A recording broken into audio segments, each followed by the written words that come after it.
అందరికీ ఈరోజు కూర్చోండి కూర్చోండి దయచేసి కూర్చోండి దయచేసి కూర్చోండి దయచేసి కూర్చోండి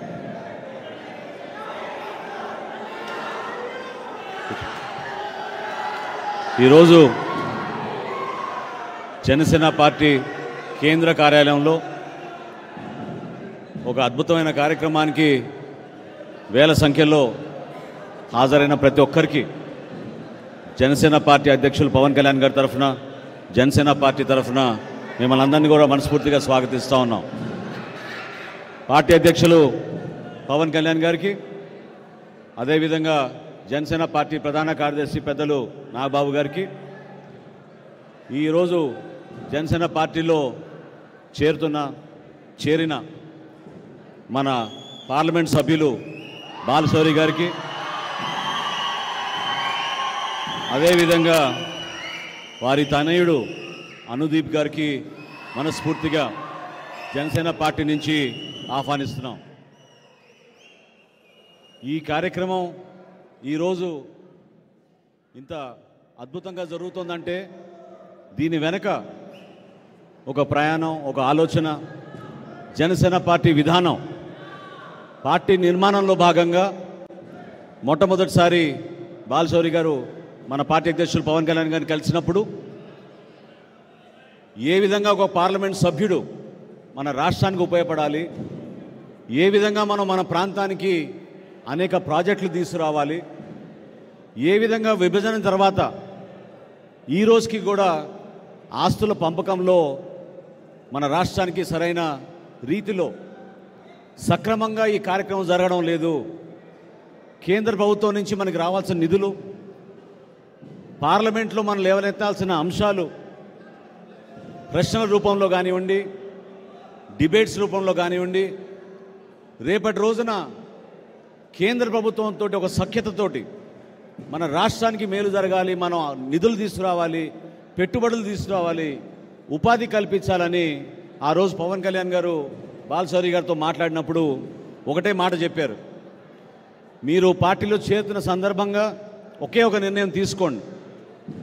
ఈ ప్రయాణం మన రాష్ట్ర ప్రజల కోసం, మన భవిష్యత్తు కోసం, జనసేన పార్టీ గలం లోక్సభలో మీరు వినిపించాలి, నిలబెట్టాలని చెప్పి ఆ రోజు ఆయన కోరారు. ఆ అవసరం ఎందుకంటే మీరందరూ చూశారు, 42 లోక్సభ స్థానాల్లో మనకి ఉమ్మడి రాష్ట్రంలో ఉన్నప్పుడు, ఆ రోజు విభజన జరిగినప్పుడు చాలామంది పార్లమెంట్ సభ్యులు ఆ రోజున ప్రజల పక్షాన్ని నిలబడలేదు.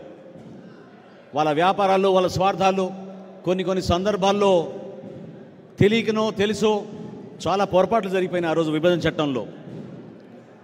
ఆ మార్పులు తీసుకురావాలి, సరిచేయాలి, మన రాష్ట్రానికి మేలు జరగాలి, మనం కూడా అభివృద్ధి చెందాలి, చక్కటి ఎయిర్పోర్ట్లు రావాలి, మనకి పోర్ట్స్ రావాలి, ఇన్ఫ్రాస్ట్రక్చర్ మనకి రావాలి, కేంద్ర ప్రభుత్వం నుంచి నిధులు తీసుకురావాలని ఆ రోజున పవన్ కళ్యాణ్ గారు ఆలోచించిన విధానం ఈరోజు 2 సార్లు లోక్సభకి ఎన్నికైన బాలశౌరి గారు మన పార్టీలో చేరడం నిజంగానే దానికి పునాది వేసినట్టు అవుతుందని నేను భావిస్తున్నాను.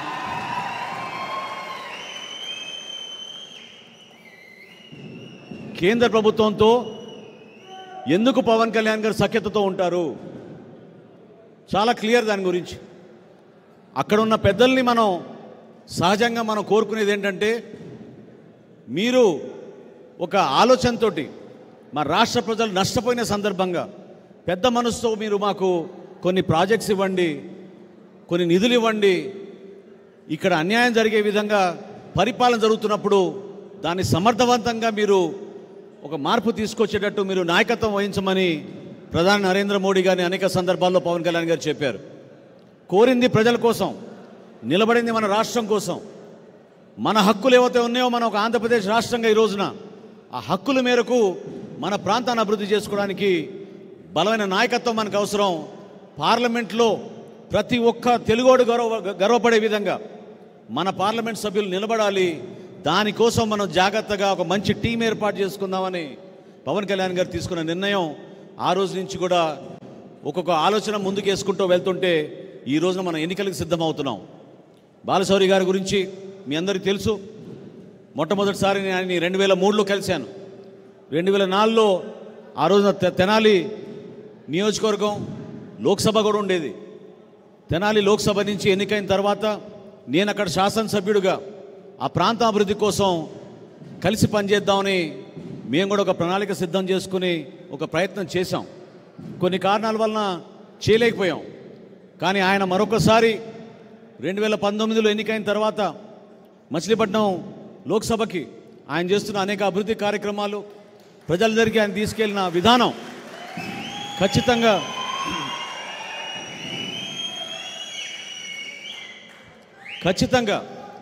ఏ ఆశయ సాధన కోసం పవన్ కళ్యాణ్ గారు ఆలోచించారో, దేనికోసం జన సైనికులు వీర మహిళలు కష్టపడి ఈ 4.5 సంవత్సరాల నుంచి మీరు వీధిలో నిలబడి పోరాటం చేసి మన ప్రాంతానికి అభివృద్ధి జరగాలని కోరారో, ఆ ఆశయ సాధన కోసం బాలశౌరి గారు కూడా దోహదపడతారని ఆయన కూడా అదేవిధంగా కష్టపడి జనసేన పార్టీ నిర్మాణం కోసం ప్రతి ప్రాంతంలో కూడా పర్యటించి మన అందరం కూడా కలిసికట్టుగా ఒక మంచి టీమ్గా అభివృద్ధి చేసుకుంటూ ముందుకెళ్లాల్సిన అవసరం ఖచ్చితంగా ఈరోజు ఆంధ్రప్రదేశ్ ప్రజలు ఎదురు చూస్తున్నారు.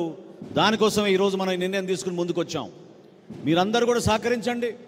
మనం చేసే అనేక కార్యక్రమాల్లో భాగంగా జనసేన పార్టీ రాబోయే రోజుల్లో చక్కటి మేనిఫెస్టో తోటి ప్రజల్లోకి వెళ్ళి ఒక ధైర్యం నింపే విధంగా, ఒక భరోసా ఇచ్చే విధంగా మనం ఏ ఆలోచన పవన్ కళ్యాణ్ గారి నాయకత్వంలో ముందుకు తీసుకెళ్తున్నామో ఆ ఆలోచన నిలబెట్టడానికి కోసం ప్రతి గ్రామంలో కూడా మన జనసేన పార్టీ జెండా ఎగిరేటట్టు మీరందరూ కూడా కృషి చేయండి.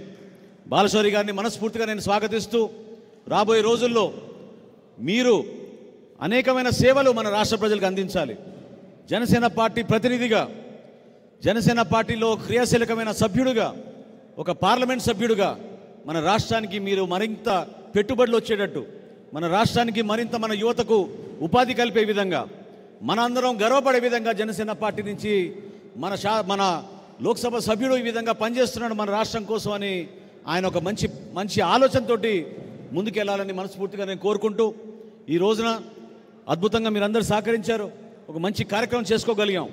ఆ కార్యక్రమాన్ని రాబోయే రోజుల్లో ఇంకా కొంతమంది చేరికలు, అదేవిధంగా రాబోయే రోజుల్లో ఎన్నికలకి ఏ విధంగా సిద్ధం అవుదాం అనేది మీ అందరికీ కూడా సిద్ధమయ్యే విధంగా మన పార్టీ అధ్యక్షులు పవన్ కళ్యాణ్ గారు అనేక సందర్భాల్లో చెప్తూనే ఉన్నారు. మనం ఈ రోజున కష్టపడేది, పోరాడేది వైఎస్ఆర్సీపీ విముక్త ఆంధ్రప్రదేశ్ కోసం. దేనికోసం వైఎస్ఆర్సీపీ విముక్త ఆంధ్రప్రదేశ్ అంటున్నామంటే, ఈ ప్రాంతాన్ని పూర్తిగా వాళ్ళు నెగ్లెక్ట్ చేసి ఏ మాత్రం కూడా అభివృద్ధి చేయకుండా కేవలం వాళ్ళ ఆస్తుల కోసం వాళ్ళు చేసే అనేక కార్యక్రమాలు, దౌర్జన్యాలు, కావాలని కేసులు పెట్టి ఇబ్బంది పెట్టిన సందర్భాలు మీ అందరూ కూడా ఎవరు కూడా మర్చిపోలేరు. అనేక సందర్భాల్లో చాలామంది ఇక్కడ మన గుంటూరు నుంచి, కృష్ణా జిల్లా నుంచి వచ్చారు కాబట్టి మీ అందరికీ తెలుసు.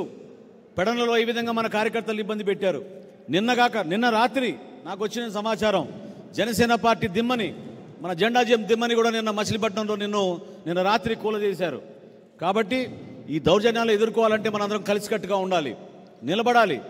పార్టీ సిద్ధాంతాలు నమ్ముకుని ఒక డిసిప్లిన్ విధానంలో మనందరం కష్టపడితే తప్పకుండా మనం విజయం సాధించగలుగుతాం. దానికోసం మీరందరూ కృషి చేయాలి. మనం కోరుకునేది ఒకటే, భవిష్యత్తులో వైఎస్ఆర్సీపీ విముక్త ఆంధ్రప్రదేశ్ కోసం అందరికన్నా ముందు నిలబడింది పవన్ కళ్యాణ్ గారు. ఆ రోజున ధైర్యంగా నిలబడ్డాం. ఆయన నాయకత్వం మనలో ఎప్పుడు కూడా నింపేది ఆ ధైర్యం, ఆ నిజాయితీ. ఈ రెండింటిని కలిసి మన ప్రజల్లోకి తీసుకెళ్తే ఖచ్చితంగా ప్రజలు మన ఆశీర్వదిస్తారు. దానికోసం మీరందరూ కూడా ఈ రాబోయే 2 నెలలు దయచేసి అది త్యాగంగా భావిస్తారా, బాధ్యతగా భావిస్తారా, కానీ జనసేన పార్టీ కోసం ప్రతి జన సైనికుడు, ప్రతి వీరమహిళ ముందుకొచ్చి పార్టీ కోసం నిలబడాలి.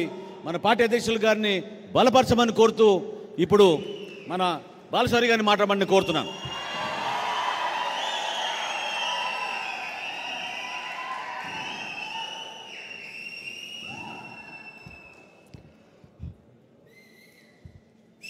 జన సైనికులందరికీ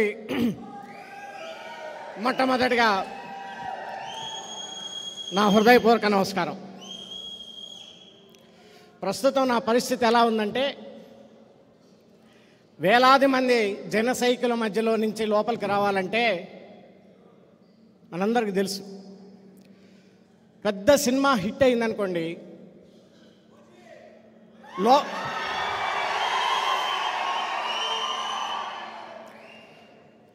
క్యూలో నించొని టికెట్లు కొనాలంటే ఆ మనిషికి ఊపిరాడదు. ఇప్పుడు నా పరిస్థితి ఎలా ఉందంటే, అత్తారింటికి దారేది సినిమా టికెట్ కొని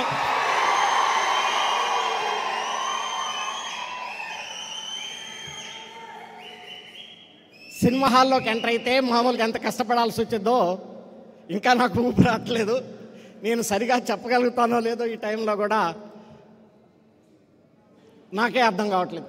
ఎనీహౌ, మొట్టమొదటిగా వేలాది మంది జన సైనికులతో కలిసి పెద్దలు క్రేజీ స్టార్, పవర్ స్టార్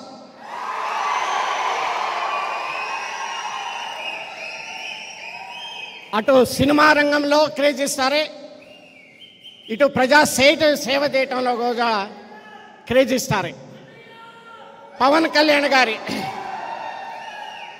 చేతుల మీదుగా ఈరోజు జనసేన కుటుంబంలో చేరి మీ కుటుంబ సభ్యుడు కావటం నాకు ఎంతో గర్వకారణం.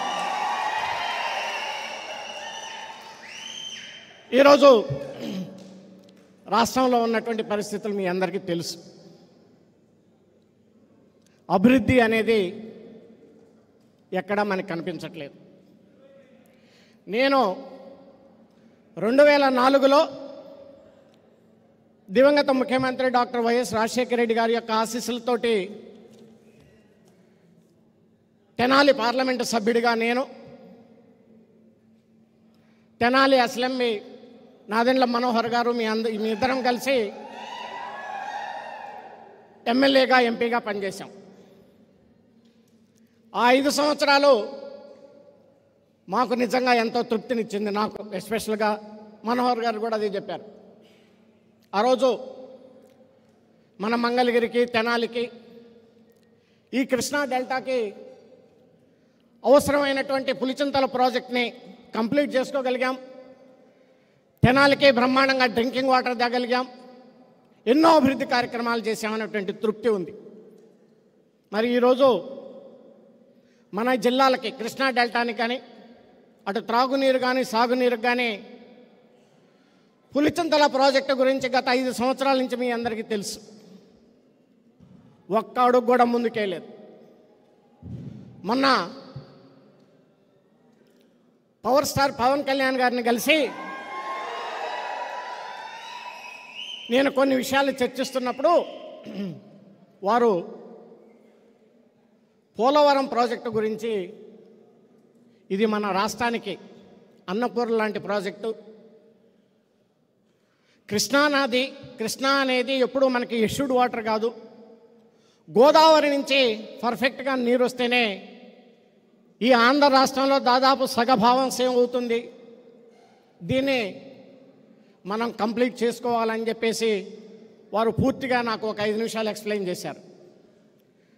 మరి అలాగే వైజాగ్ స్టీల్ ప్లాంట్ గురించి ఈరోజు ఎన్నో ఉద్యమాల మీద నుంచి వచ్చినటువంటి వైజాగ్ స్టీల్ ప్లాంట్ మనందరికీ తెలుసు. దాన్ని మూలన పడింది. కానీ ఈ ప్రభుత్వం ఈ రాష్ట్రంలో ఉంది. కానీ మనం దాదాపు 22 లోక్సభ స్థానాలు ఉన్నాయి, 10 రాజ్యసభ స్థానాలు ఉన్నాయి. దాన్ని ఏమన్నా దక్కించుకోగలిగామా? ఈ 2 విషయాలు పవన్ గారు మాట్లాడుతుంటే నాకేమనిపించిందంటే, ఇటు పోలవరం ప్రాజెక్టు కానీ, అటు వైజాగ్ స్టీల్ ప్లాంట్ కానీ పవన్ గారి గుండె చప్పుడు అనిపించింది అనేటువంటి విషయాన్ని ఈ సందర్భంగా మీకు మనవి చేస్తాను. ఇలాంటి అభివృద్ధి కార్యక్రమాలు చేసినప్పుడే ప్రజలు మనల్ని హర్షిస్తారు. మరి అలాంటి ఆలోచన కలిగినటువంటి వ్యక్తి మన పవర్ స్టార్ గారని చెప్పేసి నేను ఈ సందర్భంగా మీకు మనవి చేస్తూ ఉన్నా. మరి మీరందరూ చూశారు, పవన్ కళ్యాణ్ గారు ప్రశ్నించే గుణం ఉంది. ఆ ప్రశ్నించే గుణం ఉంది కాబట్టి ఉద్యానం అనేటువంటి ఈ కిడ్నీ సమస్యని రాష్ట్ర ప్రభుత్వం అంత త్వరగా పూర్తి చేయగలిగిందంటే అది పదే పదే పవన్ కళ్యాణ్ గారు పర్యటించి దాన్ని ప్రశ్నించబట్టే ఈరోజు ఆ హాస్పిటల్ పూర్తి చేయగలిగారని చెప్పి ఈ సందర్భంగా మీకు మనవి చేస్తా ఉన్నాం. ఈ ప్రజాస్వామ్య దేశాల్లో ఎప్పుడైతే దమ్ము ధైర్యంతో గొంతెత్తుతామో అప్పుడే ఆ సమస్య పరిష్కారం అయింది. ఆ దమ్ము ధైర్యం ఉన్నటువంటి వ్యక్తి పవన్ కళ్యాణ్ గారు అని చెప్పి సందర్భంగా మీకు మనవి చేస్తా ఉన్నాం. మనం చూస్తూ ఉన్నాం ఈరోజు కూడా స్వతంత్రం వచ్చి 75 సంవత్సరాలు అయినా వ్యవసాయ రంగం మీద ఆధారపడి ఉన్నాం. కౌలు రైతులు ఆత్మహత్యలు చేసుకుంటే ఈ ప్రభుత్వం స్పందించలేదు. సొంత డబ్బులతోటి కౌలు రైతులు ఆత్మహత్య చేసుకున్న ప్రతి కుటుంబాన్ని తలుపు తట్టినటువంటి వ్యక్తి పవన్ కళ్యాణ్ గారు అని చెప్పి సందర్భంగా మీకు మనం చేస్తా ఉన్నాం. మొన్న మత్స్యకారులు వైజాగ్లో బోట్లు కాలిపోయినాయి అని చెప్పేసి వస్తే పవన్ కళ్యాణ్ గారు పర్యటిస్తున్నారు అని చెప్తే వాళ్ళు ముందుగా వెళ్ళారు. ఇలాంటి ప్రశ్నించేటువంటి వ్యక్తిత్వం ఉంది కాబట్టి ఈ రాష్ట్రంలో కొద్దో గొప్ప ప్రజాస్వామ్యం ఉంది అనేటువంటి విషయాన్ని కూడా ఈ సందర్భంగా నేను మనవి చేస్తూ ఉన్నాను. మరి మీ అందరికీ తెలుసు, నేను 2004 తర్వాత మరలా ఇప్పుడు మచిలీపట్నం పార్లమెంటు సభ్యుడిగా ఉన్నాను. అక్కడ బందరు పోర్టు విషయం మీ అందరికీ తెలుసు. ఒక పార్లమెంటు సభ్యుడిగా అక్కడ ఎన్విరాన్మెంటల్ క్లియరెన్స్ తీసుకురావటం కానీ, ఫైనాన్షియల్ క్లోజర్లో నా పాత్ర పెట్టడం కానీ ఎంతో చేసి ఈరోజు అక్కడ ప్రజానికానికి ఆ పోర్టు రావటంలో నా వంతు కూడా ఒక పార్లమెంటు సభ్యుడిగా కృషి చేశాననేటువంటి విషయాన్ని కూడా ఈ సందర్భంగా మీకు మనవి చేస్తూ ఉన్నాను. అదే రకంగా అక్కడ మెడికల్ కళాశాల రావాలి అని చెప్పేసి నేను ఎన్నోసార్లు అడగటం, మొట్టమొదటిగా ఆ రోజు ముఖ్యమంత్రి గారికి లెటర్ ఇవ్వటం, దాంట్లో భాగంగా ఈరోజు కేంద్ర ప్రభుత్వం నుంచి రావాల్సిన నిధులు ఒక పార్లమెంటు సభ్యుడిగా నేను కూడా దాన్ని కంప్లీట్ చేశాననేటువంటి తృప్తి నాలో ఉంది అనేటువంటి విషయాన్ని కూడా ఈ సందర్భంగా మీకు మనవి చేస్తూ ఉన్నాను. అదే రకంగా గుడివాడ ఉంది. గుడివాడ టౌన్కు ముందు 2 రైల్వే గేట్లు ఉంటాయి. పొద్దున్న నుంచి సాయంత్రం దాకా దాదాపు ఒక 100 సార్లు ఆ గేటు పడుతూ ఉంటుంది. కానీ ఈ రాష్ట్ర ప్రభుత్వంతో పెట్టుకుంటే ల్యాండ్ ఎక్విజిషన్కైనా అది ఆ ప్రాబ్లం సాల్వ్ కాదని చెప్పేసి కేంద్ర ప్రభుత్వాన్ని రిక్వెస్ట్ చేసుకొని ఇంక్లూడింగ్ ల్యాండ్ ఎక్విజిషన్తో సహా 325 కోట్ల రూపాయలు తీసుకొచ్చి ఆ ప్రాజెక్టును కూడా కంప్లీట్ చేశానని చెప్పేసి కూడా ఈ సందర్భంగా మీకు మనం చేస్తూ ఉన్నాం. మనకి ఇప్పటికి కూడా స్వతంత్రం వచ్చి 75 సంవత్సరాలైనా మత్స్యకారులు ఉంటారు, దివుల్లో అంటాం, ఎదురుమండి. ఇప్పటికి కూడా ఇటు నుంచి అటు వెళ్ళాలంటే దాదాపు 10,000 మంది జనాభా ఉంటారు. రేత్రిపూట ఏదన్నా ఎవరికైనా హెల్త్ ప్రాబ్లమ్స్ వచ్చినా ఏమీ రావటానికి ఉండదు.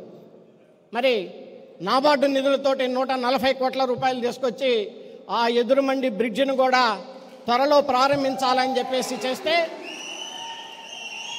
ఈ రాష్ట్ర ప్రభుత్వం పరిస్థితి ఎలా ఉందంటే టెండర్ పిలిస్తే ఎవరు రావట్లేదు, అది పరిస్థితి అని చెప్పి తప్పకుండా పవన్ కళ్యాణ్ గారి యొక్క అధ్యక్షతన ఏర్పడబోయేటువంటి రాబోయేటువంటి మన ప్రభుత్వంలో చేయాల్సినటువంటి పనులు చాలా ఉన్నాయి. తప్పకుండా ఆ పనులన్నింటినీ కూడా పూర్తి చేస్తామని చెప్పేసి కూడా ఈ సందర్భంగా నేను మనవి చేస్తూ ఉన్నాను. మరి నిన్న ముఖ్యమంత్రి జగన్ గారు ఒక సభలో మాట్లాడుతూ నేను ఎప్పుడూ అబద్ధాలు చెప్పను అని అన్నారు.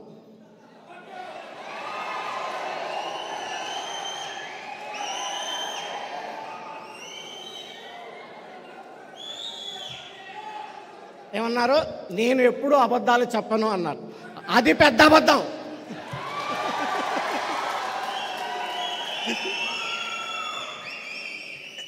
అది పెద్ద అబద్ధం.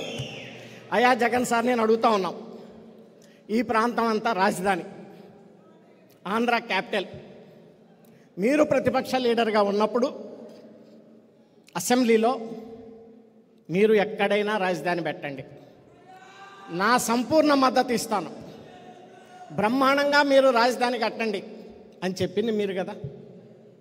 ఆ తర్వాత 2019 ఎలక్షన్స్కి ముందు మేము రాజధాని చుట్టుపక్కల ఎమ్మెల్యేలుగా, ఎంపీలుగా, ప్రజాప్రతినిధులుగా మేము పోటీ చేస్తూ ఉంటుంటే మీరు ప్రెస్ కాన్ఫరెన్స్ పెట్టించి అమరావతి, ఆంధ్ర క్యాపిటల్ అనేది అమరావతి ఇక్కడే ఉంటుంది, గుంటూరు విజయవాడ మధ్య, ఇది ఎక్కడికి పోదు అని చెప్పేసి మీరు చెప్తే మేము ఓట్లు అడుకోవటానికి వెళ్ళి ప్రతి గ్రామంలో చెప్పాం కదా.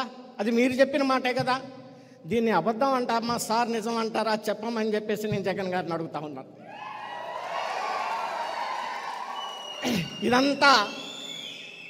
ఇదంతా నేనేమీ వ్యక్తిగతంగా విమర్శించట్లేదు. వీడియో ఎవిడెన్స్ క్లిప్లు ఉన్నాయి. స్వయంగా ముఖ్యమంత్రి గారు మాట్లాడారు, అసెంబ్లీలో చాలామంది మాట్లాడారు. కానీ మరి ఈరోజు ఈ ప్రాంత ప్రజానికం ఏ మొహం పోయి మరి ఓట్లు అడుగుతారో, ఏ రకమైనటువంటి అబద్ధాలు చెప్పాలో మరి ఒక్కసారి ఆత్మ పరిశీలన చేసుకోమని చెప్పేసి గౌరవ ముఖ్యమంత్రి జగన్ సార్ గారికి నేను విన్నవించుకుంటా ఉన్నాను. మరి ఎక్కడ చూసినా 100 కోట్ల రూపాయలు పెట్టి ఈ మధ్య ఒక స్టైల్ సిద్ధం అంట.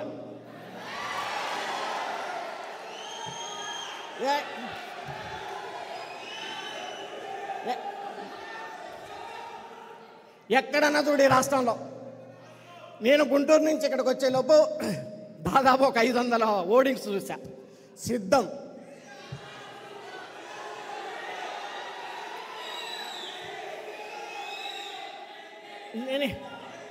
ఏంటి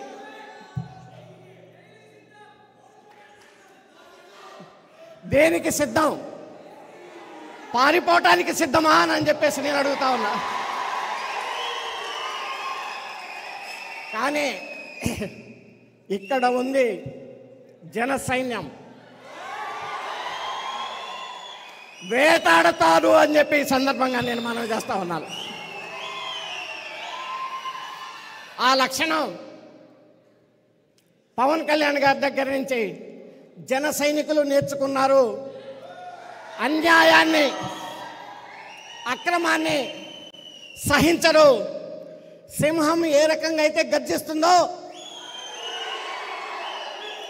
జన సైనికులు కూడా అదే రకంగా గర్జిస్తారని చెప్పేసి ఈ సందర్భంగా నేను మనవి చేస్తాను. ఈ మధ్య ముఖ్యమంత్రి సార్ గారు ఇంకోటి వాడుక భాష ఆయనకి ఏమనంటే, దేవుడు ఉన్నాడు అంటాడు జగన్ గారు. నాకు అర్థం కాదు.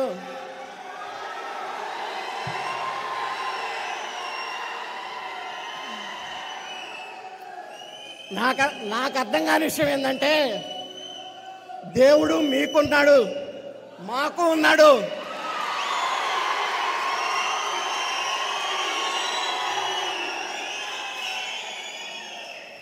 షర్మిలమ్మ గారికి ఉన్నాడు దేవుడు, సునీతమ్మ గారికి ఉన్నారు. ఈ ప్రపంచంలో ప్రతి ఒక్కరికి దేవుడు ఉన్నాడు. ఆయన మాట్లాడ చూస్తూ ఉంటే నాకు దేవుడు ఉన్నాడు చూసుకుంటాడంటే, అయ్యా జగన్మోహన్ గారు, నీకేమన్నా దేవుడు వకాల్తా ఇచ్చాడా అని చెప్పేసి నేను అడుగుతా ఉన్నాను.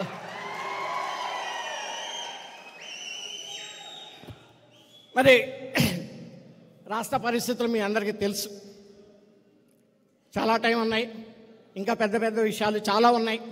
నేను ఒకటైతే చెప్తున్నా, 2004 నుంచి 2009 వరకు మొత్తం తెలుసు.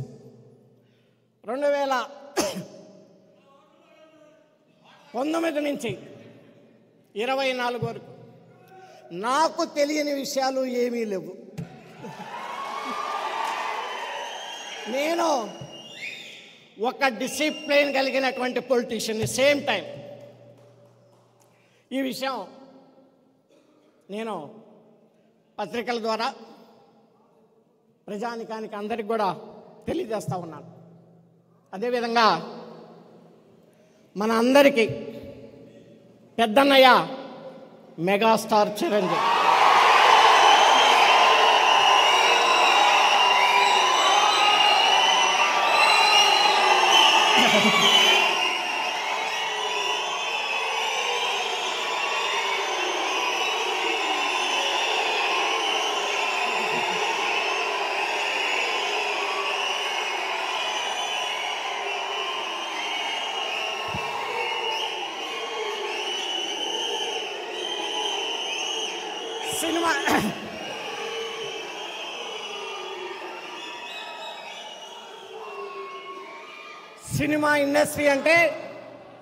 సినిమా ఇండస్ట్రీ అంటే ఎంత కాంపిటీషనో మీ అందరికీ తెలుసు.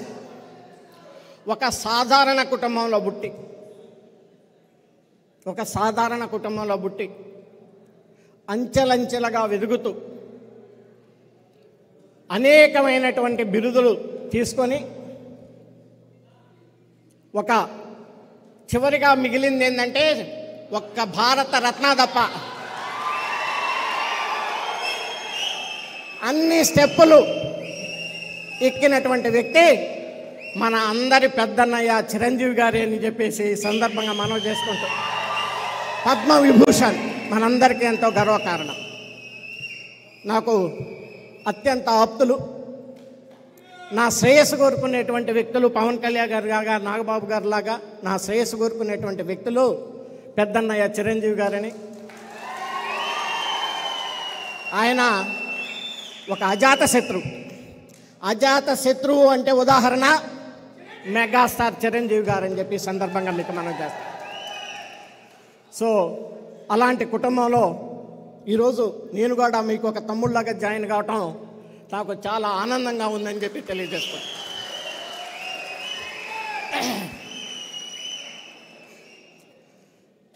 పవన్ కళ్యాణ్ గారి గురించి మీ అందరికీ తెలుసు. సినిమా ఇండస్ట్రీ స్టార్ అనగానే మీ అందరికీ తెలుసు ఒక విలాసవంతమైన జీవితం ఉంటుంది. మరి ఆయన సినిమాలు చేసుకుంటే one of the highest remuneration వస్తుంది. అవన్నీ వదులుకొని ప్రజల కోసం ఈరోజు వ్యక్తిగతంగా ఆయన ఎన్ని విమర్శలు చేసినా లెక్క చేయకుండా ప్రజాసేవ కోసం వచ్చారంటే మనం అందరం కూడా ఆయన్ని అభినందించాలని చెప్పి సందర్భంగా మీకు మనం చేస్తా ఉన్నాం. నాకు తెలుసు ఆయన ఇన్కమ్ ట్యాక్స్ పర్ఫెక్ట్గా కడతారు. నాకు తెలుసు రెమ్యునరేషన్ ఏదైతే వచ్చిందో ఆ డబ్బులతోటి పార్టీ నడుపుతున్నాడు. పార్టీ నడపటం అంటే అది ఆషామాషా పని కాదు. కానీ ఆయన ఎక్కడ తల వంచకుండా సొంత డబ్బులతోటి ఈరోజు పార్టీని మరి బలోపేతం చేశారంటే ఆయనకి మనం అందరం కూడా సెల్యూట్ చేయాలి అని చెప్పి కూడా ఈ సందర్భంగా మీకు మనం చేస్తాం. ఆయన 2 సార్లు నేను మాట్లాడిన తర్వాత నేను ఇంకా ఆయనకు దగ్గర కావాలి, పార్లమెంటు సభ్యుడిగా నేను పవన్ కళ్యాణ్ గారి పార్టీలో చేరాలి, ఆయనతో పాటు కలిసి ప్రజాసేవ చేయాలి అని చెప్పేసి నిర్ణయించుకున్నా. తప్పకుండా నా రాజకీయ జీవితం పవన్ కళ్యాణ్ గారితో కలిసి ప్రయాణం చేస్తానని చెప్పేసి ఈ సందర్భంగా నేను మనవి చేస్తా ఉన్నాను. నేను ఎన్నో ఒడుగుదొడులు చూశాను. దేనికి భయపడాల్సినటువంటి అవసరం లేదు. నేను ఒక కుగ్రామం నుంచి, చిన్న గ్రామం నుంచి నేను వచ్చాను. నాకు బాధలు తెలుసు, ప్రజాసేవ అంటే తెలుసు. పవన్ కళ్యాణ్ గారికి ఆయన ఆలోచన విధానం ప్రకారం ఒక డిసిప్లైన్ కార్యకర్తగా ఈ రోజు నుంచి ఒక జన సైనికుడిగా ఆయన ఏ బాధ్యతలు అప్పచెప్పినా ఆ బాధ్యతలను నిర్వహిస్తానని చెప్పి మన పార్టీని దినదినాభివృద్ధి చేసుకోవాలి. మనం పార్టీని బలోపేతం చేసుకోవటంలో మనందరం కూడా పవన్ కళ్యాణ్ గారికి అండగా ఉండాలి. రాజకీయ పార్టీ అంటే ఇది ఎప్పుడూ సంతోషంగానో లేకపోతే ఆనందంగా కూడా ఉండదు. మరి కష్టాలు ఉంటాయి, విమర్శలు ఉంటాయి, పైపెచ్చు వ్యక్తిగత విమర్శలు ఎక్కువైపోయినాయి. ఇప్పుడు ఉన్నటువంటి ఈ పరిస్థితుల్లో ఇతను కొత్త ట్రెండ్ వచ్చింది, అవన్నీ తట్టుకోవాలి, వాటన్నిటికీ నేను సిద్ధంగా ఉన్నానని చెప్పేసి కూడా ఈ సందర్భంగా మీ అందరికీ కూడా మనవి చేసుకుంటూ మరొకసారి ఈ జన సైనికులకు మధ్య, జన సైన్యం మధ్య ఇక్కడికి వచ్చి పెద్దలు నాగబాబు గారు ఉన్నారు, వారు మరి మనకి పార్టీకి కూడా అండగా ఉంటున్నారు. అలాగే నాదెండ్ల మనోహర్ గారు ఉన్నారు, వారు కూడా ఎంతో రాజకీయ అనుభవం కలిగినటువంటి వ్యక్తి. మన కామన్ ఆంధ్రప్రదేశ్లో ఉన్నప్పుడు డిప్యూటీ స్పీకర్గా, అలాగే క్లిష్ట పరిస్థితుల్లో రాష్ట్రంలో రోజుకొకళ్ళు పోయి షో చేస్తూ ఉండేది, ఇదిగో నా రిజిగ్నేషన్ తీసుకోమని చెప్పేసి. ఆ రోజు మీ అందరికీ తెలుసు. వాళ్ళందరినీ తట్టుకొని అసెంబ్లీని పర్ఫెక్ట్గా నడిపి పవన్ కళ్యాణ్ గారితో ఆయన అనుభవం కూడా పంచుకోవడం చాలా సంతోషకరం. వీటన్నిటికి మించి పవర్ స్టార్ తోటి ప్రయాణం చేయటం అనేది నేను అదృష్టంగా భావిస్తూ అన్ని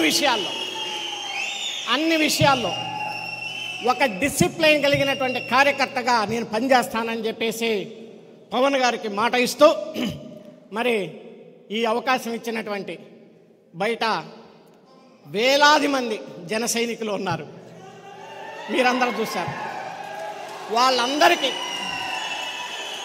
నా హృదయపూర్వక ధన్యవాదాలు తెలియజేస్తా ఉన్నాను. ఎందుకంటే నేను చాలా ర్యాలీలు చూశాను, చాలా నామినేషన్స్ చూశాను. ఇది ఒక సందర్భంలో నిజంగా నేను లోపలికి వెళ్ళగలుగుతానా లేదా అని చెప్పేసి ఆ గేట్లో భయం వేసింది. కాసేపు క్రౌడ్ ఆ రకంగా ఉంది. చాలా సంతోషం. చివరిగా పవన్ కళ్యాణ్ గారికి నా హృదయపూర్వక ధన్యవాదాలు తెలియజేసుకుంటూ, జై పవన్, జై జై పవన్, జై జనసేన, జై జై జనసేన, జై హింద్.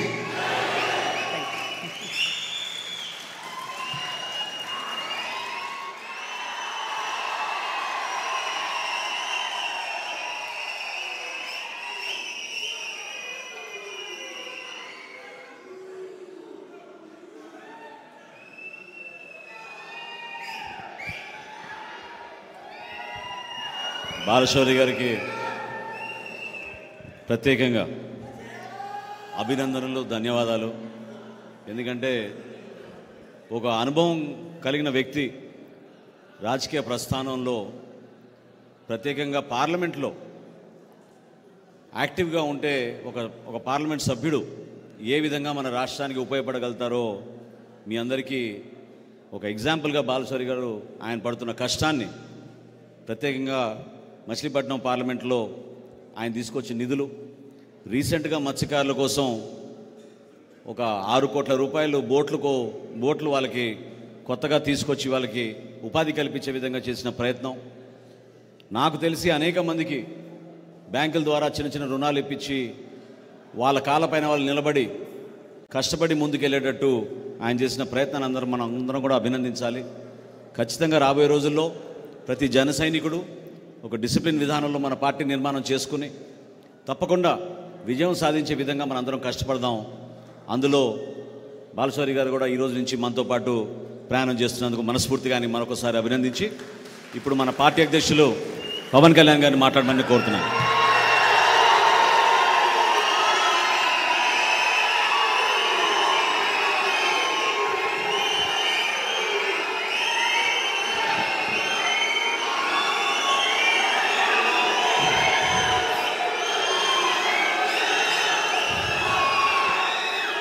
రోజు జనసేన పార్టీలో చేరిన పెద్దలు, పార్లమెంట్ సభ్యులు శ్రీ వల్లభనేని బాలశౌరి గారికి మనస్ఫూర్తిగా జనసేన తరపు నుంచి, జనసేన నాయకుల తరపు నుంచి, జన సైనికులు వీర మహిళల తరపు నుంచి మనస్ఫూర్తిగా మీకు ఆహ్వానం పలుకుతున్నాను. అలాగే వారి అబ్బాయి శ్రీ వల్లభనేని అనుదీప్ గారికి కూడా మనస్ఫూర్తిగా జనసేనలో చేరినందుకు మనస్ఫూర్తిగా వారికి అందరి తరపున ఆహ్వానం పలుకుతూ ఉన్నాను. బయట ముందుగా ఇక్కడ ఉన్నవారు కాకుండా బయట రోడ్డు మీదంతా వేలాదిగా వచ్చిన మన యువతకి, మన జన సైనికులకి, ఆడపడుచులకి, వీర మహిళలకి, బయట బాలశౌరి గారి కోసం మద్దతుకు వచ్చిన మీ అందరికీ ప్రత్యేకించి నా హృదయపూర్వక నమస్కారం.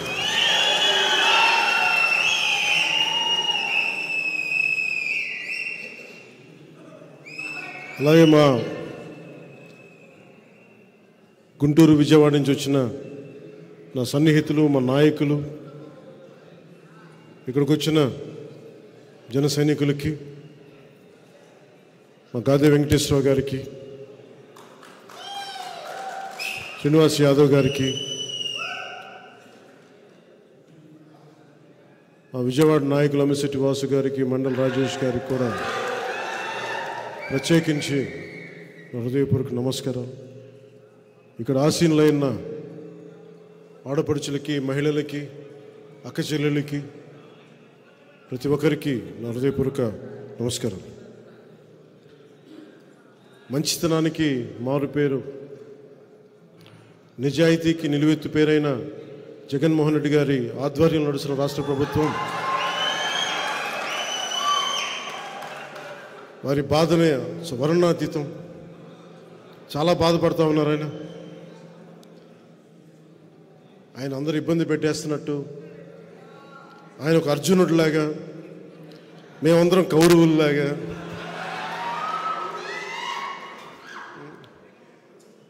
ప్రజలే గాంధీవని, ప్రజల ఆయుధాలని, ప్రజలే శ్రీకృష్ణుడు, ఇట్లా కూర్చోబెట్టి మాట్లాడుతుంటే చాలా ఆశ్చర్యంగా ఉంటుంది.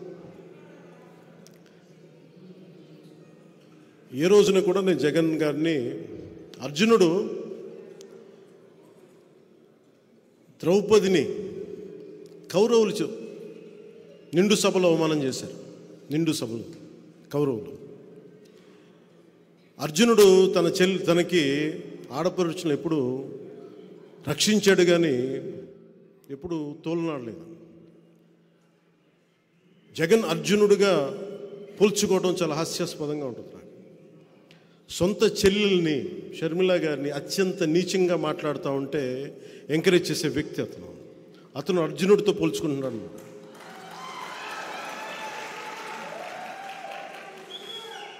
అసలు ఆలోచించుకోవాలి మాట్లాడబోయే ముందు. పాపం సొంత చెల్లెలు గౌరవం ఇవ్వని వ్యక్తి ఈ రాష్ట్ర ముఖ్యమంత్రి. సొంత చెల్లెలు, తోబుట్టు, సొంత చిన్నాయిన్ని నిర్దాక్షిణ్యంగా చంపేశారు. వాళ్ళని వెనకేసుకొచ్చే వ్యక్తి. వివేకానంద రెడ్డి గారి కూతురు సునీత గారు, నాకు రక్షణ లేదు, చంపేస్తానని ఫోన్లు వస్తున్నాయని ఆవిడ చెప్తా ఉంటే ఇలాంటి వ్యక్తి అర్జునుడితో పోల్చుకుంటా ఉన్నాడు. ఎవరు కౌరవులు, ఎవరు అర్జునులు, ఆ స్థాయికి నేను మహాభారతం మాట్లాడలేదు. ఇది కలియుగం. ఇది కలియుగం. మొదటి పాదం, రెండో పాదం నాకు తెలియదు కానీ మనం ఎవరం కూడా శ్రీకృష్ణుడితోటి, అర్జునుడితోటి, కౌరవులతోటి పోల్చుకోవద్దు. మీరు జగన్, మీది వైసీపీ, మేము పవన్ కళ్యాణ్, మా జనసేన. ఎవరు మంచివాళ్ళు, ఎవరు నిలబడేవాళ్ళు, ఎవరు ప్రజలకు అండగా ఉండేవాళ్ళు, ఎవరు దోపిడీ చేసేవాళ్ళు ప్రజలకి బాగా తెలుసు. ప్రజలు నిర్ణయిస్తారు. స్వాగతం చెప్పుకోవాల్సిన అవసరం లేదు. నేను ఇన్ని రోజులు కూడా ఏ రోజున కూడా ఆయన తగ్గించి ఎప్పుడు మాట్లాడు. సొంత చెల్లికి గౌరవం అనేవాడు మన ఇంట్లో ఆడపడుచులకి, మన తల్లికి, మన ఇంట్లో ఆడపడుచులకి గౌరవిస్తాడని నేను అనుకోను, ఆశించను కూడా.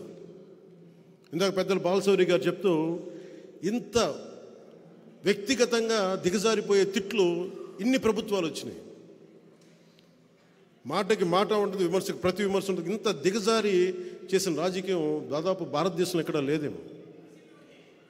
వైసీపీ ఉన్న చోటే దిగజారుతనం ఉంటుంది.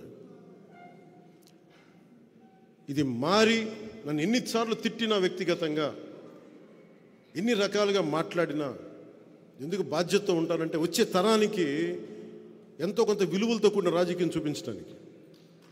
నేను మాట్లాడితే పవర్ స్టార్ అంటే పవర్ లేని వాడికి పవర్ స్టార్ బిరుదు ఎందుకు అంటే అలాగే నేను సినిమాల్లోనే పవర్ స్టార్ అనే పదం వాడిన ఎప్పుడు ఎందుకు వాడినంటే నాకు వ్యక్తిగతంగా నన్ను ప్రజల మనిషి అనుకోవటం ఇష్టం, కానీ నన్ను పవర్ స్టార్ అనే పదం నాకు ఎబ్బెట్టిగా ఉంటుంది నాకు నిజంగా చెప్పాలంటే.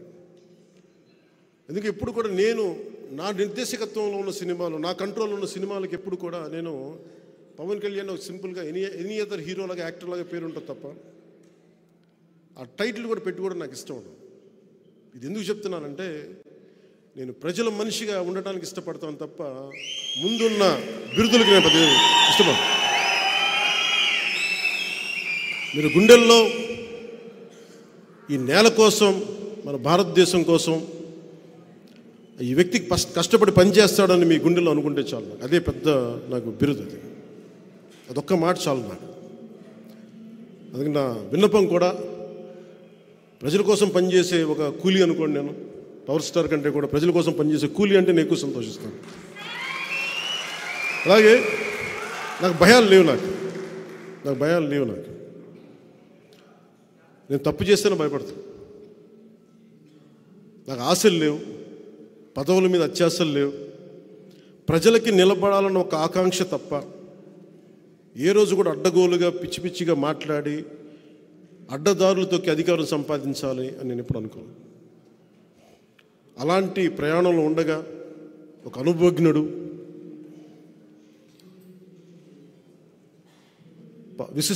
విశిష్టమైన అనుభవంతో పార్లమెంటేరియన్గా ఉంటూ ఆయన ఈ రోజున జనసేన పార్టీలో జాయిన్ అవ్వడం నిజంగా బాలశౌరి గారు మనస్ఫూర్తిగా నాకు నా కృతజ్ఞతలు తెలియజేసుకుంటా ఉన్నాను. ఆయనతోటి అనేక సందర్భాల్లో చాలా గంటలు గడిపాను. గడుపుతున్నప్పుడు ఆయన ఒక పోలవరం ప్రాజెక్టు మీద కానీ, ఆంధ్రప్రదేశ్కి రావాల్సిన నిధులు కానీ, ప్రాజెక్ట్స్ కానీ ఆయన విజన్ చాలా అద్భుతంగా అనిపించింది నాకు. ఇలాంటి వ్యక్తి బలంగా ఇంకొకసారి జనసేన తరపు నుంచి పార్లమెంట్కి అడుగు పెట్టాలని నేను కూడా అందరిలాగా అనుకుంటా ఉన్నాను.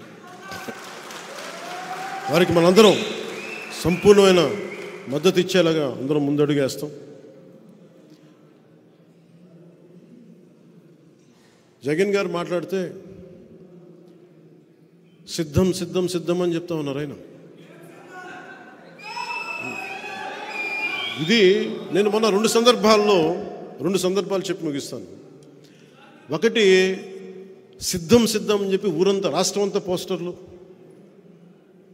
దేనికి సిద్ధం? సిపిఎస్ దేనికి? ఇందాక బాలశౌరి గారు మాట్లాడుతూ ఉంటే నేను అబద్ధమే చెప్పనన్నారు ఆయన. చెప్పేదే అబద్ధాలైనా అంటే నేను రాగానే సిపిఎస్ రద్దు చేస్తానని చెప్పాడు. అలాగే టీచర్ల పోస్టుల దగ్గర నుంచి డిఎస్సి అన్ని నోటిఫికేషన్స్ ఇస్తానని చెప్పారు, అది చేయలే. అలాగే మద్యపానాన్ని నిషేధిస్తామని చెప్పారు ఆయన. అవన్నీ మర్చిపోయాను కన్వీనియంట్గా. ఇలా చెప్పుకుంటూ వెళ్తే అంతు లేదు అబద్ధాల లిస్టుకి. జగన్ గారు మీరు బాధపడకండి, మేము వస్తున్నాం, ఎన్నికల రంగంలోకి అడుగు పెడుతున్నాం. మేము మౌనంగా ఉన్నామని చెప్పి ఏం ఆలోచించట్లేదు అనుకోకండి. వస్తాం, ఎన్నికల రంగంలోకి వస్తున్నాం. ప్రతిరోజు సభ పెడతాం, మిమ్మల్ని ఎండగడతాం. మాటకి మాట కాదు, పాకిస్తాం మాటలతోటి. మాటలు కత్తుల్లా వస్తాయి, మీకు ఇబ్బంది పెడతాయి. భయపడకండి మీరు లక్షల మందితో సభలు పెట్టుకోండి. స్కూల్ పిల్లలకి ఇంటర్మీడియట్ ఎగ్జామ్స్ రద్దు చేసి మరి మీరు సభలు నడుపుకోండి. అన్నిటికీ బదులు చెల్లించాల్సిన సమయం వస్తుంది. ప్రతిదీ నేను చాలా అత్యంత అరుదుగా కానీ నిర్ణయించుకోండి. ఒక నిర్ణయం తీసుకునేటప్పుడు చావో రేవోనో పెట్టి నిర్ణయం తీసుకుంటాను. 2014లో పార్టీ పెట్టేటప్పుడు ఈరోజు ఉంటే ఉంటాం, పోతే పోతాం, కానీ ఒక సత్యాన్ని ఆవిష్కరింపజేసి చచ్చిపోవాలని నిర్ణయించుకున్నాను.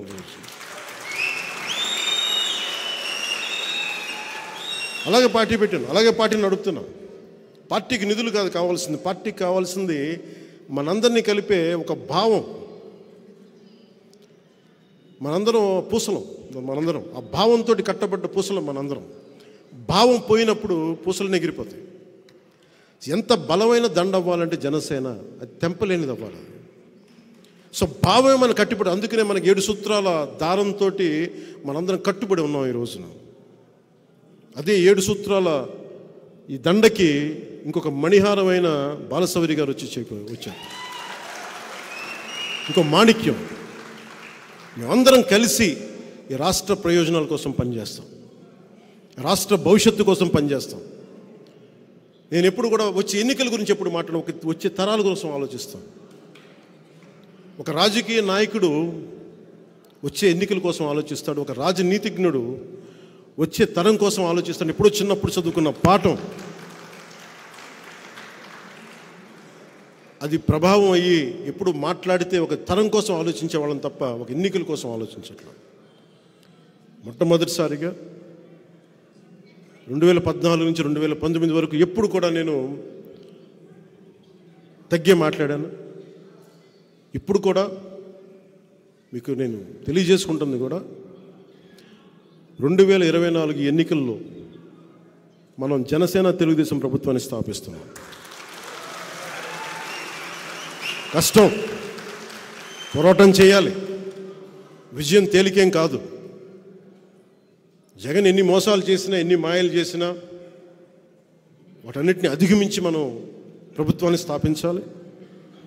ఈ అలయన్స్లో కొంచెం కష్టంగా ఉంటుంది. సిపిఐ, సిపిఎం, బిఎస్పి లాంటి పార్టీలతోటే సీట్లు సర్దుబాటు జరిగినప్పుడు చాలా కష్టంగా ఉంటుంది వాళ్ళతోటి కూడా. అలాంటిది వెంటనే ఇంకా సీట్లు నిర్ణయించలేదు. ఏదంటే ఏం వేసినా జనసేన చాలా బలమైన పాదముద్ర వేస్తుంది అసెంబ్లీలో. దాంట్లో భాగంగానే ప్రతి సీటు కూడా గెలిచే సీట్ అవ్వాలి. ఎంతని కాదు, ఎన్నని కాదు, గెలిచేది ప్రతిదీ కూడా తక్కువలో తక్కువ 98% స్ట్రైకింగ్ రేట్ ఉండాలి. దాంట్లో దిశగా కసరత్తు చేస్తూ ఉన్నాం. అందుకని మీ అందరి ఆశీస్సులు కావాలి, మీ అందరి అభిమానం కావాలి, మీ అందరి పార్టిసిపేషన్ కావాలి. దీంట్లో మేమందరం ఉండి రాష్ట్రాన్ని రక్షించుకుందాం. జగన్ అనే ఒక దుర్మార్గపు పాలన నుంచి రాష్ట్రాన్ని సంరక్షించుకోకపోతే ఎన్నికల్లో ఇంకా మనం ఊహించలేము. 5 సంవత్సరాల్లో ఇంత దౌర్భాగ్యపు స్థితికి వెళ్ళిపోయినప్పుడు ఇంకొకసారి వస్తే ఏం జరుగుతుందో మీరు అందరూ ఆలోచించండి. నేను కోరుకుంటుంది కూడా ఈ ఎన్నికలకి బలంగా సమిష్టిగా అందరూ నిలబడకపోతే, కులాలకు అతీతంగా మనం నిలబడకపోతే ఇంకొకసారి ఏరి కోరి దుర్మార్గ పాలన తెచ్చుకోవాల్సి వస్తుంది. అందుకని నేను అన్నిటినీ దాటి రాష్ట్ర ప్రయోజనాల కోసమే ఈ రోజున నిలబడి ఉన్నాం. ఆ దిశగానే ఎలాంటి నాయకులు వచ్చినా కానీ అందరినీ ఒకటే కోరుకుంటాం, ఈ ఎన్నికలకి మద్దతుగా నిలబడండి, కలిసి ప్రయాణం చేద్దాం, భవిష్యత్తులో అందరం కలిసి రాష్ట్రాన్ని నిర్మించుకుందాం. దీంట్లో భాగంగా పడ్డ ప్రతి కష్టానికి గుర్తింపు వచ్చేలాగా, అందరికీ పదవులు వచ్చేలాగా, అది చిన్నపాటి ఒక వార్డు మెంబర్ స్థాయి నుంచి రాజ్యసభ దాకా అందరికీ దాన్ని దృష్టిలో పెట్టుకొని దాన్ని ముందుకు తీసుకెళ్తాం. ఎవరిని మర్చిపోం, ఎవరిని వదలం. అందుకని దీన్ని దృష్టిలో పెట్టుకుని అందరూ మీ ఆశీస్సులు కావాలి మనస్ఫూర్తిగా కోరుకుంటూ, ఈ అరుదైన అవకాశాన్ని ఇచ్చిన మీ అందరితో ఇంటరాక్ట్ అరుదైన అవకాశాన్ని ఇచ్చిన అందరికీ కూడా, పెద్ద ర్యాలీ చేసుకుంటూ వచ్చారు బయట ఉన్న విశేషమైన అభిమానులందరికీ, జనసేన మద్దతుదారులందరికీ ప్రత్యేకించి నా హృదయపూర్వక ధన్యవాదాలు. అలాగే పెద్దలు బాలసౌరి గారికి, వారి అబ్బాయి అనుదీప్ గారికి, ఇక్కడికి వచ్చిన విశిష్ట అతిథులందరికీ, జనసేన నాయకులందరికీ, ఆడపడుచులకి, మహిళలకి, అక్క చెల్లెలందరికీ, ప్రతి ఒక్కరికి ధన్యవాదాలు తెలుపుకుంటూ సెలవు తీసుకున్నాం. జై జనసేన, జై హింద్.